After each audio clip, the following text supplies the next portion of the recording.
යාළුවොත් එක්ක සෙට් වෙලා ඉන්න වෙලාවක මැරුණු අයගේ ආත්ම වලට කතා කරන්න පුළුවන් අමුතු විදිහේ අතක් ඔයාට හම්බුනොත් මොකද කරන්නේ? අද මම කියන්න යන්නේ මෑත කාලයේ රිලීස් වුණු පුෂ්ප හිර වෙන තරමටම බය හිතෙන සිනමා අත්දැකීමක් ගැනයි.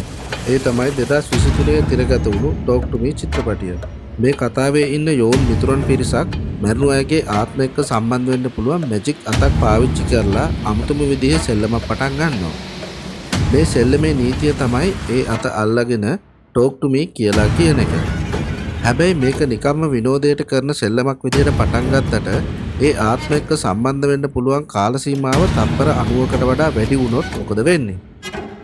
මේ සෙල්ලම ටිකෙන් ටික පාලනයෙන් තොර වෙලා යද්දී ඒ අద్භූත බලවේග ඔවුන්ගේ ජීවිතවලටත් ආදරය කරන අයටත් දරුණු විදිහට බලපාන්න පටන් ගන්නවා. ටිකෙන් ටික මේ මිතුරන් පිරිස ලේ පිපාසිත ආත්මවල ගොදුරක් බවට පත් වෙන්නේ ඔවුන්ටත් නොදැනීමයි. ඇත්තටම කිව්වොත් මේක නිකම් හොල්මන් කතාවක් නෙමෙයි. මේක ඇබ්බැහි වීම සහ තනිකම නිසා මිනිස්සෙක් මොන වගේ අමාරු තීරණ ගන්නවාද කියලා පෙන්වන හරිම ගැඹුරු කතාවක්.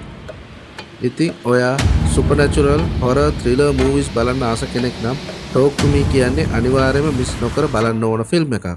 මේකේ අවසානය ඔයා කවදාක්වත් හිතන්නේ නැති විදියට හරිම කම්පනයක් ගේනවා. ඉතින් ඔයා මේ මූවි එක බලලා නැත්නම් පහළ තියෙන මගේ YouTube channel එකේ link එකට ගිහින් මේ මූවි එකේ සිංහල review එක බලන්න පුළුවන්. ඔයාටත් මේ වගේ මැජික් අතක් හම්බුනොත් මැරුණු අයගේ ලෝකයේ එක්ක සම්බන්ධ වෙන්න ඔයා ඒ අත අල්ලලා ටෝක් ටු මී කියලා කියනවද?